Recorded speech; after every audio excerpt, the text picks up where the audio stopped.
Hello， 大家好，我是刘毅。今天我们做到凉拌绿豆芽。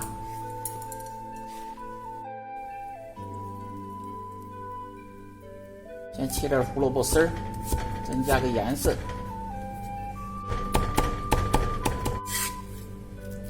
然后再切点尖椒丝儿，青红搭配。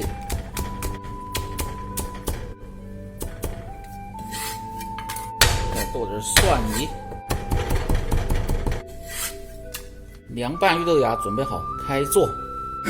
起锅烧水，水开放入食用盐，少许的食用油，这样使烫出来的菜颜色更好看。水开下入绿豆芽，绿豆芽下锅，翻一下子，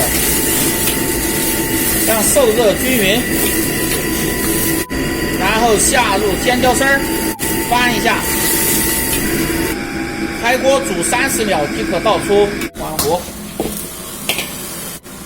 然后用凉水过凉，凉透倒出控水，开始调味，放入食用盐、鸡精、味精、提鲜的白糖少许，放入1品鲜酱油、陈醋、香油、花椒油，再来一勺提鲜的蚝油，少许的葱油，再来一勺辣椒油。如果不知道辣椒油怎么做的，可以看我前面的视频有做法。然后放入蒜末、葱花，把料汁搅拌均匀，加入控干水的绿豆芽，翻拌均匀即可。好，放入盆中。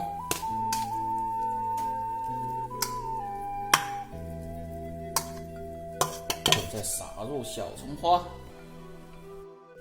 凉拌绿豆芽就做好了，下饭下酒都不错的菜。